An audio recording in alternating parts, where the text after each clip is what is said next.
woman when I see so, God go bless this woman. Bless am, bless am, bless am. Oh, thank you, my lovely people, for coming again. God bless una. Make una no vex. You're supposed to greet una before I start to bless this woman. If today is your first time, you're highly welcome. Please consider to subscribe. God bless you. Thank you, everybody. My first comer, my newcomer, my first viewers. Thank you.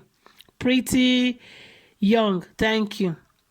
You see this woman, so this woman I expose our so-called Tinubu. Tinubu run go France, go hide. Now the woman, for where he carry riot, go there. Oh yeah, people, he make video. Mona share this video. See the information, see where he do. As Tinubu don't yet say they don't know where he did. Oh yeah, now he carry the next flight. Ja, he run go London. Una never know nothing. No hiding place for the wicked. You see this Yoruba woman, God go bless her. The video na 12-minute video. Make she the woman riot. Una never watch the video. Now be say you never subscribe to my new channel. The video don't balance there since 2 days. Now today I tell una say this woman when I see so she go live long. If you see the way she dey paranoid there, he dey blast Tinubu, he dey call all on her. See where Tinubu dey. They tell me say na yeah he dey Paris here. He cannot hide here. Lie, make he go back to Nigeria. Now him Tinubu carry him bag and baggages. Ghana must go. Oh yeah, now enter the available flight. Now he run. He go UK. He reach there. I thank God for our youth. Then Panabita. By now they relax in Gorimapa head.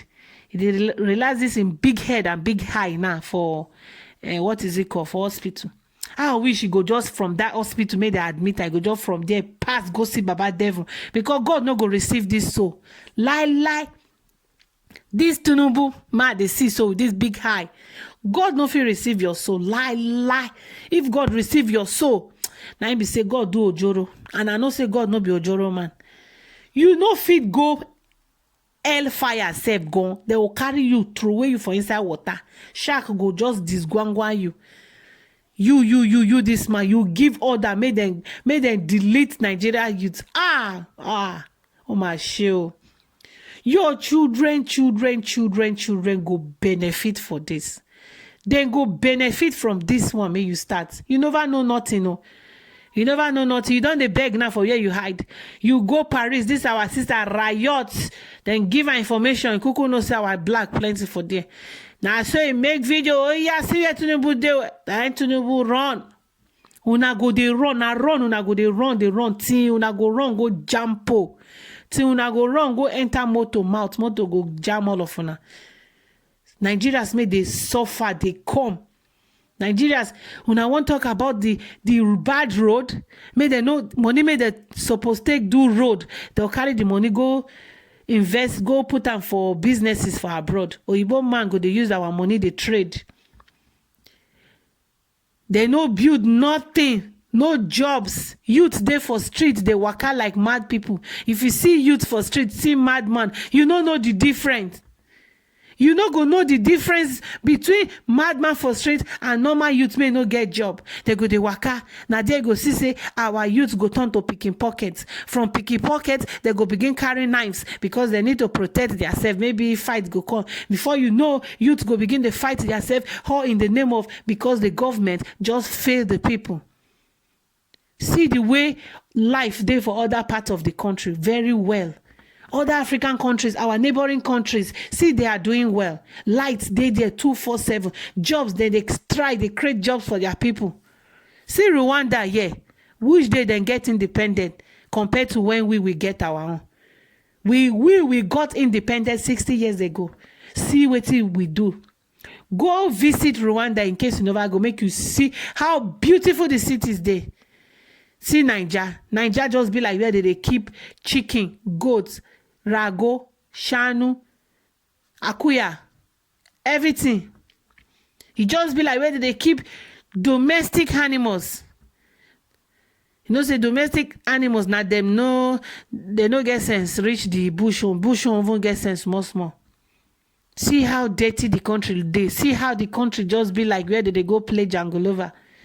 Can you just imagine a country where they say president day, governor day, senate day, senators, they're plentiful everywhere. For one state, senators won't reach 100 for there.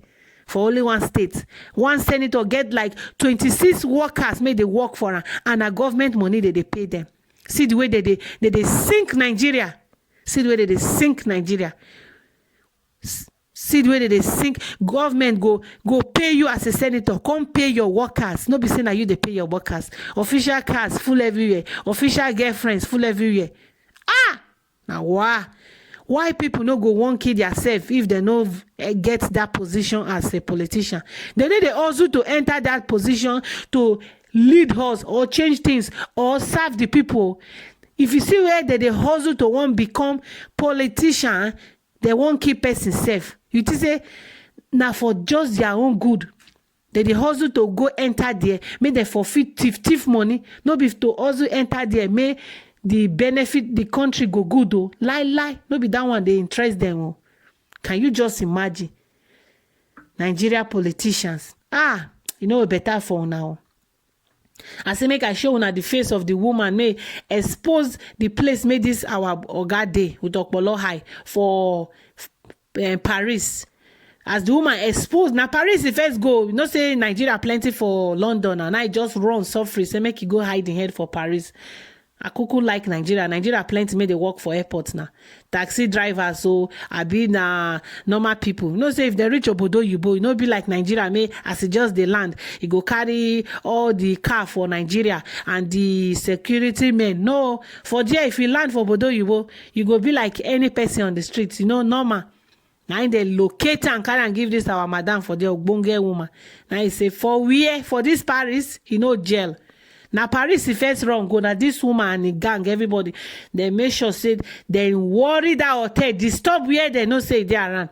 Overnight, now wrong go London. She say one go hide for London. London self as they reach a car bossa with Koboko, the Koboko in Yash. They say now they sick, then they admit and hospitalized. You go from there, go see Devon. This your big high, you cuckoo black, you and Devon resemble. All these people, they are so annoying. They are so annoying. See the way Nigerians be. See the way Nigeria as a country be. See the way our people be. They can't increase school fees. Now so nobody fit train picking for school again. The ones may manage go school finish, no jobs for them. Why are they frustrate us like this for this country?